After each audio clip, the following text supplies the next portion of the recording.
G'day, we're David and Paula. Like many people, we've been working hard for many years and we're too young to retire, but we've decided to take a gap year from work. We've bought a new van and we're doing a lap right around Australia. Well, this is a bit different. We're at Lake Hart in South Australia, heading south from Coober Pedy towards Port Augusta and then Adelaide. And it's a big salt pan. Yeah, it's interesting. We'll go for a bit of a walk this morning before jumping in the car and heading off. Yeah. There's a few animal tracks here. Yeah, right down the sand.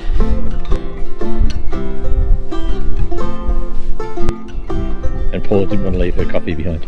No. There's the rest stop. So it's a day use area and an overnight spot. So.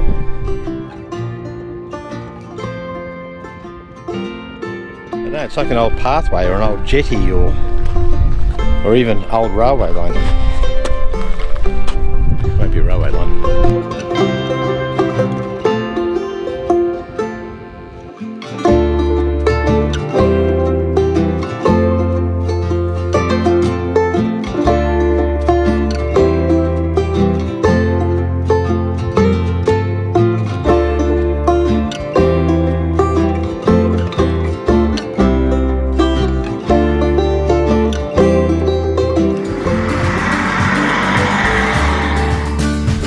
This is just absolutely insane.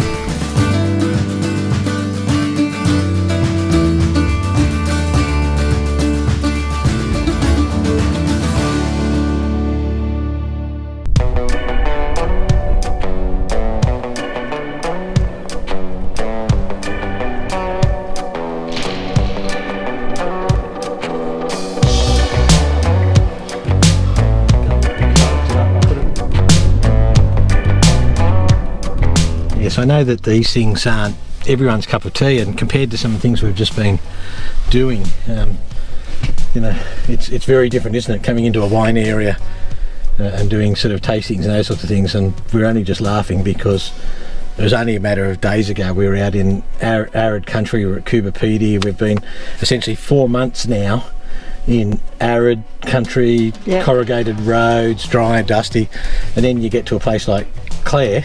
Yep. And it's just cold. Well, it's cold first of all, and windy. It's been freezing, but it's just different. Yeah. But I also think that you've got to find some relief on these trips. Like, you know, I love doing all the adventurous stuff, but every now and then you just got to sort of pull up and do something sort of which is a little bit more, I don't know, feels like luxe, doesn't it, at the moment? It's a bit, you know, yeah. But if you like your wines, I mean, Clare Valley, we've been pleasantly surprised here. I mean, we've been to the Barossa multiple times, and we'll try a couple of others. But yeah, it's just lovely just driving around, and particularly some of these places where the tastings are in old buildings, and there was a fire going, and it's very nice. Yeah, and this particular place, Skilligalee, you know, sort of came well recommended to us. So if you do like your wines, you know, try this sort of stuff. And even if you're not big into wines, you know, you need a bit of relief from all the rough stuff every now and then. Just come in, do one or two, or if you don't like wine at all, there's a brewery here. You can do all that sort of stuff. And there's a restaurant in there, quite a well-known restaurant. Yeah, so I think if we're going to spend like a year on the road, you need to mix it up a little bit. Not everything needs to be four-wheel driving and Gibb River Road and all those sorts of things, as much fun as that is. So anyway, we're going to go and enjoy a little bit more of this. But by the way, the worst thing you can do if you come to a wine area, and we've done quite a fair bit of it, the worst thing you can do is try to smash out as many wineries as you can. If you're doing like 4 and 5 a day, as some people try to smash out, you're not going to taste the difference in the wine. No, it's not just about the wine and tasting, it's about the vineyards and what they're doing. Yeah, innovatively regarding growing vines. Like these guys are trying not to spray, and they're trying to use native anti-insect natives. I want to know more about those anti-insect natives. I've got to sort of find them. I want to find the anti-fly one. On to the next one. Yep.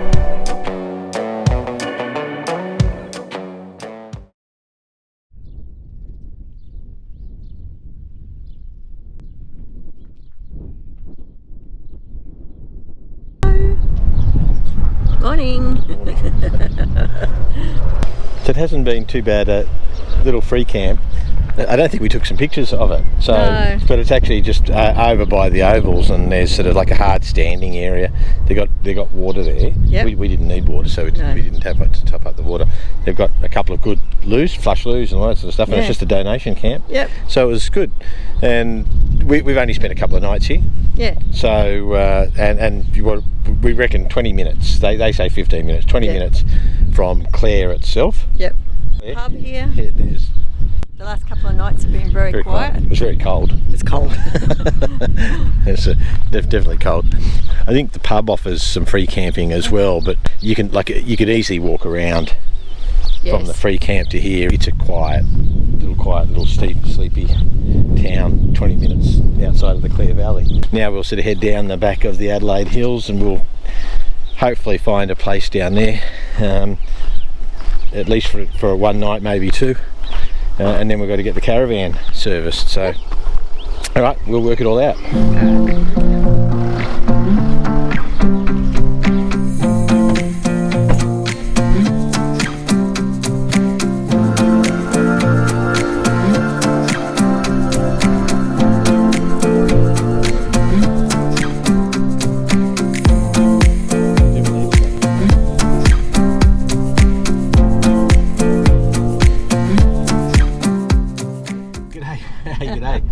Yeah, no, that was an excellent stop. We've stopped at Banah in the Adelaide Hills, and to be honest, it was actually a little bit difficult at first trying to find some RV type stops down here. The Barossa's great. Where we were at Clare was great. A couple of other places, but as you get closer to the cities, it gets harder. But there are actually a couple in here, and this one, Banah, we sort of found, which is sort of at the back of the cricket and football oval. You've got to be self-contained and those sorts of things. But it was actually lovely. You know, I think there's about a dozen van sites in there. You can stay for a maximum of 72 hours. Like easy walk to the pub, bakeries, those sorts of things down, and easy driving distance to a range of the things around the Adelaide Hills. We just needed to stop for a couple of days on our way to getting the van serviced. But as it worked out, it was a really pleasant stop. So it was good. Yeah, so lovely outlook. Nice and safe. They've got some drinking water there too, not for hookup, so you've got to be self-contained, like in every aspect. There are some loos at the other side of the ovals, but you can fill up your water tanks at a tap there. Yeah, well worth checking out. Anyway, I won't do a review on it. It was good. We enjoyed it. Yes, we did. Anyway, and the pub was good last night too. Oh yeah, no, that's true. And the pub, the Banah pub, lovely. You know, it was you know, frankly, like a lot of the pubs in and around the Adelaide Hills, they're getting a little bit sort of upmarketish, but the food was lovely, service was good, beers were cold. Yeah, no, it was just pleasant all round, and we could walk. And whilst we'd intended to go to Woolies or Coles or something to sort of do our grocery shop up, to be honest, the food land there at Banah was fine as well. So we just did it all there and made life as easy as possible. Yeah. But now we've got to battle the traffic. Yep. Get into Adelaide. Yeah, we're not going right into Adelaide, but we're going around the urban fringe. Yeah. Anyway, we've got an hour to get there, and we don't need that long. So, on that note, let's see how we go.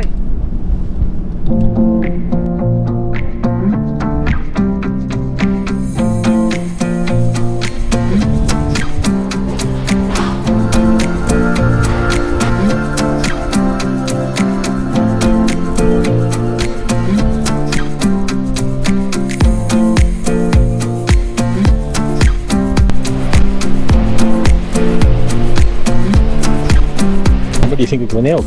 It's pretty good. It's a lovely day, isn't it? It's a beautiful day. Not a bad way to while away the time. Well, we're waiting for the van.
They didn't open the gates very well.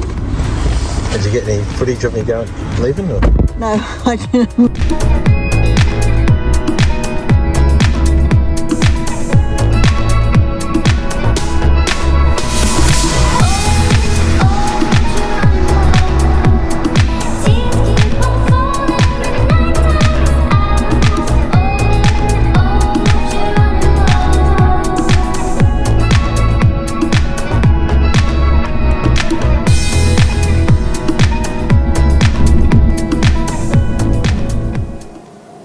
Hey, g'day. We've broken this episode to just bring you another technical updates. So we're back to the future. We're not on Kangaroo Island as we do this, but it's actually pretty important. So we've had a circumstance where we had to rush Paula off to hospital.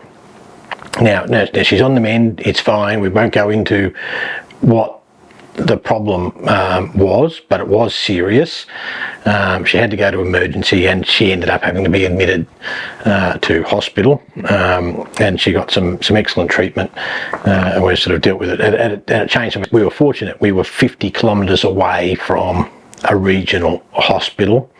It reminded me, and it's worth the share here, to ask you the question, have you got a plan? Right, so if you're planning to do a lap around Australia or to do remote travel, have you actually got a plan for emergencies? And I might add, we've actually had this question from some of our subscribers. Right, I'm not going to give a medical, technical answer, but what I will do in this episode or this segment is share some of the resources that we've found that are actually useful and some of the considerations we've applied, and that might help you formulate your own plan. But yes, have your first aid kits, okay?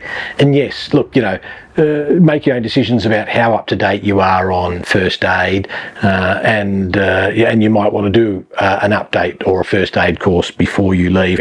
And there are some apps that can even that can help you with that. So a very good app, for example, that I keep on my phone is the St. John First Aid app. There's really only a limited place to go if you've got an emergency, right? Emergencies are 000. So if you've got your phone, right, you've got mobile coverage, right, even if it's not your provider, right, so they have reciprocal arrangements, if you like. If you can access it and it's an emergency, and it should be an emergency, 000. Right up front, there's a very, very good 000 website. Right, and I'll put I'll put it up here, and put the link in the description. Okay, but read that site because it has a ton of good information about how 000 works, how it connects, what equipment needs you might have. So yes, your mobile phones will cover 000. Many sat phones will cover 000, particularly if they're Australian providers, but they might not if they're an overseas provider. So go and have a look and check with your providers for your equipment about what the 000 arrangements are. Phone does actually have the emergency call provision, and that will connect you through. Make sure that you actually know how you can contact 000, and if you've got mobile phone coverage, right, no problems, right? It's very standard. If you have Wi-Fi calling switched on your phones, right, then quite often, unless there's a firewall with your particular service provider, quite often your phone can still connect to 000, but over a Wi-Fi connection, like Starlink. So we've spoken to people on the phone quite often over Starlink because it's actually being carried by Wi-Fi. There's another way that you can do that, and it's another good app, right? And it's called Emergency Plus. And I'll put it up so that you can sort of see it. It's a service, again, over Wi-Fi. Right, so if you haven't got mobile phone coverage and over Wi-Fi, it'll connect you to 000, to an SES sort of coverage. The other reason I like the Emergency Plus app is not only has it got those links so you can connect it, but it actually has your location pop up in it as well. read the 000. Go and have a look at the 000 site. It's got tons and tons and tons of information. So we carry the Garmin InReach Mini 2, which has an SOS function in it, and there are a range of other personal EPIRBs that you might consider carrying. We carry the Garmin on my day backpack, and when I'm not carrying that, when we're walking, it's in the car with us. And I might add the Defender actually has an SOS function too, but it actually needs the mobile connection in order to work. The Garmin InReach works by satellite, and that will trigger the global, then be referred to the National Emergency Response System. Okay, so that's sort of what happens when you can't contact somebody by 000, and it's a critical, and it's an emergency, and you need help. A critical thing at this juncture is that whatever you trigger, if you trigger an EPIRB, right, it will actually tell the emergency services where you are. Right, so that gives them something to track you by. If you get in contact with 000, most of the time they will be able to use what they call the AML system or technology, so basically they'll interrogate the phone, all right, and it provides them an SMS. Failing that, know how you can determine what your location is. Right, so the Garmin InReach, a navigation aid, it'll provide you a lat and long and where you are. Your phone, Google Maps, right? If you use something like the HEMA navigational aid, as we do, right, that will tell you what your lat and long is. The Emergency Plus app tells you what your lat and long is. So just make sure that you and whoever is in the car with you, or whoever's in your travelling party, they'll actually know, so that someone can calmly find out where you're located, just in case one of the systems doesn't work and someone says, where exactly are you located? Because there'd be nothing worse than needing urgent attention, and that might take some time to get to you, and they're going to the wrong place. So be calm, right? If you've got the ability to physically share the location, either by sending a screenshot, read it out very precisely, actually make sure that you get the numbers in the right order, and then back that up, of course, with a general indication. I'm part of the way between Tobermory Station and Jervois Station on the Plenty Highway, and here is the lat and long, right? And I'm on the main road. All of that sort of information. It goes without saying, but I think it would be easy to forget it in a nasty circumstance, but stay calm, all right? Because by definition, if it's an emergency, it needs urgent attention. But when you're in remote areas, things are going to operate just a little bit more slowly. You're going to feel a little bit more alone, right? And you're not going to help yourself or whoever needs the help, or the people who are going to try and help you, if you're not being calm and methodically work it through. And some issues are going to take time, and that's going to add a level of stress, so you've got to quite deliberately slow down. Okay, be deliberate, but be calm, all right, and work through the issues. So yes, you've got to apply immediate first aid. You've got to do all the things that first aid tells you to do to deal with immediate harms and immediate issues. Yes, you've got to do it, right? Yes, you've got to resuscitate people, right? All the things that your first aid training and the aids are going to help you to do. But particularly if it's just a couple of you, you've got to remember that you might need to momentarily divert your attention away from that to establish communications.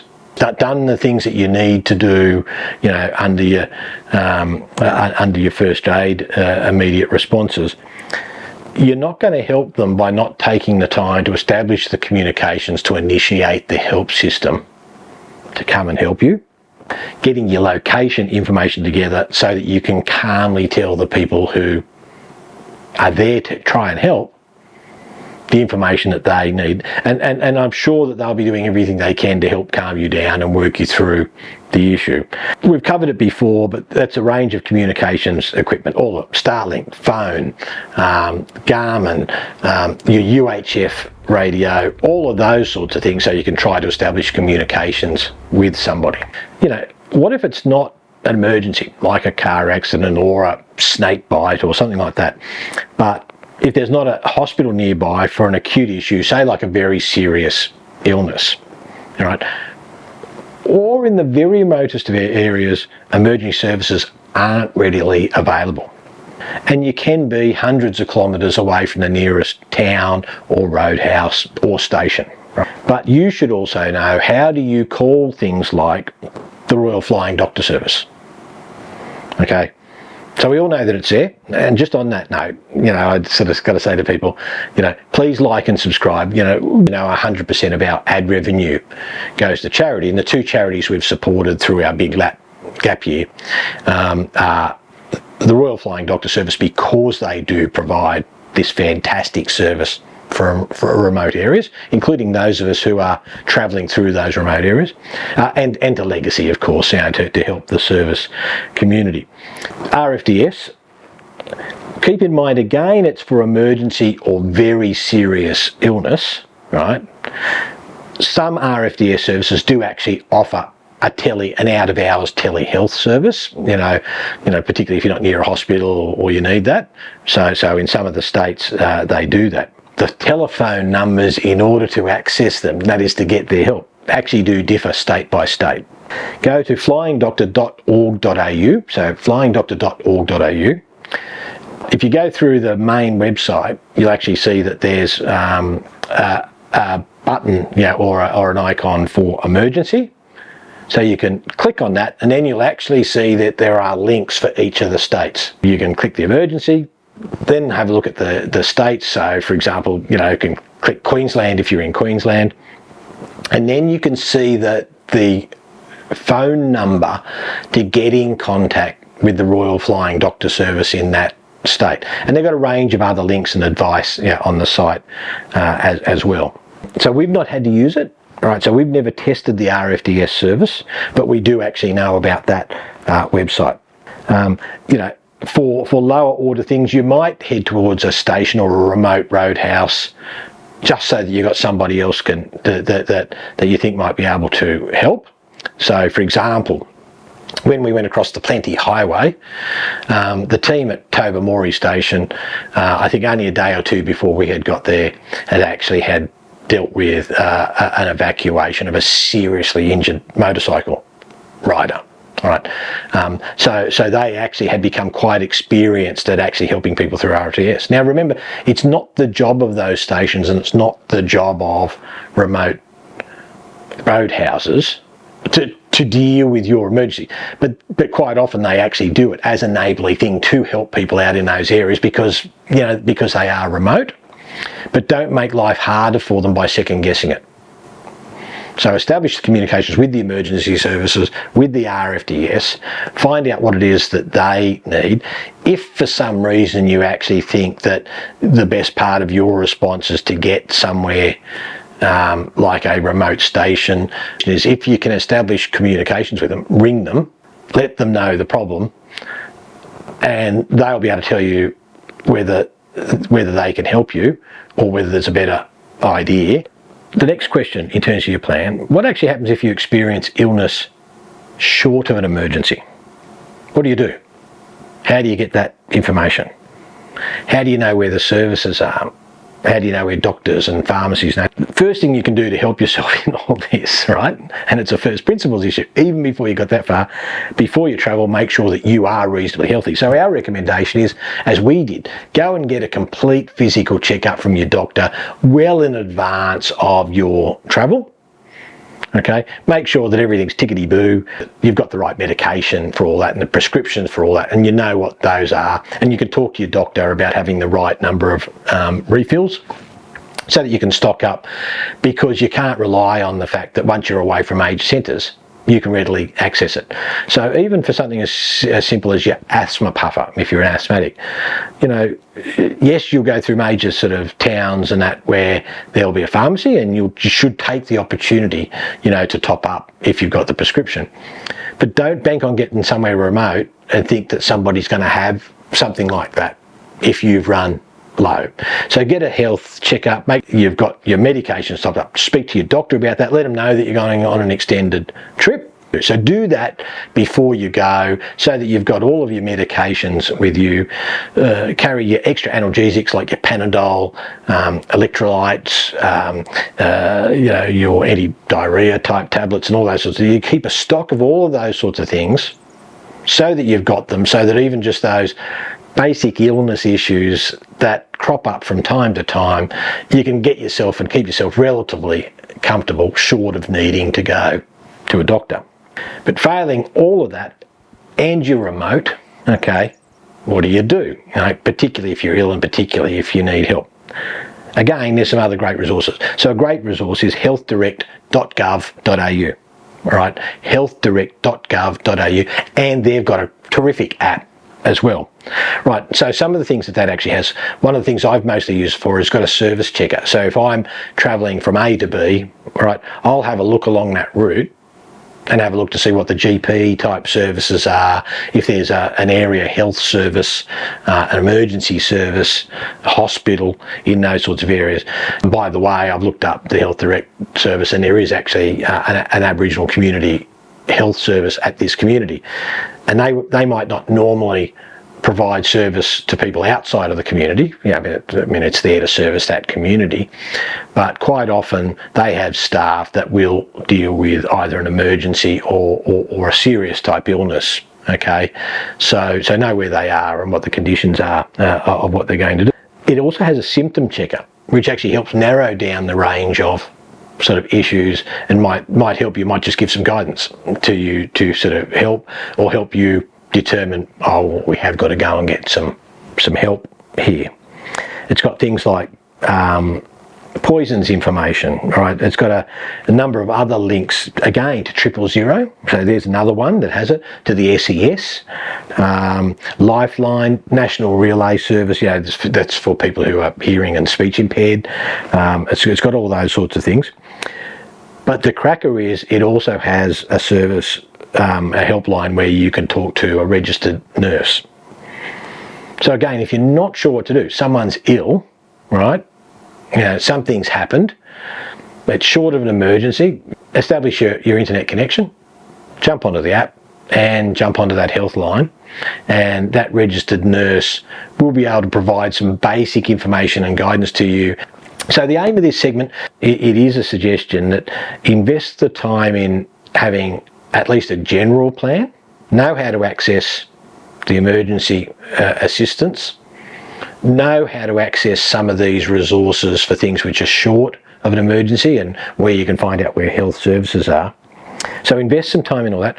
Invest in the communications so that you can access it, because none of this is worth anything if you can't actually establish communications. Then you're just going to have to second guess, and then you just by yourself, right? Or if it's really serious, you're just going to hit the EPIRB. But if you haven't got one of those, it's not going to help. Pull those resources together, have a look at them, get a couple of these apps on your phone, and make sure that the people that you're travelling with know where all these sorts of things are as well. Be as healthy as you can before you go, for sure. Go and get everything sort of checked up. Make sure that you've got all the things that you actually need with you in the van, and have a plan, right? At least understand what the plan is in general sorts of circumstances, and hopefully you'll never need them.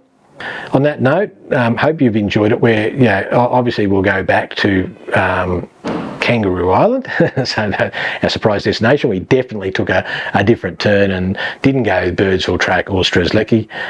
Thanks for watching. Hope that's been helpful. If you've got any questions, please ask. But above all, if you've got any other suggestions, also add them in. But above all, just have a plan and have an understanding about what your emergency plan is going to be while you're travelling remotely, and stay safe.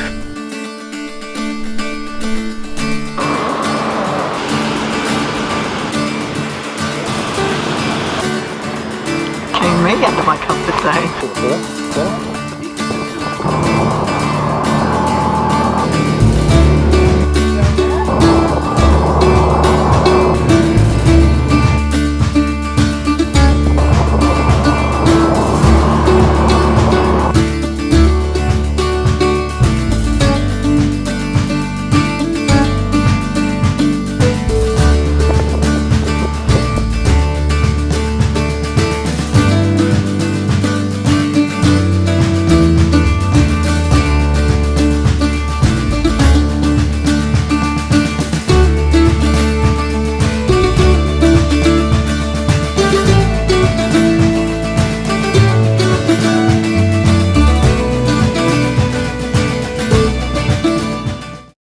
saying thanks for joining us.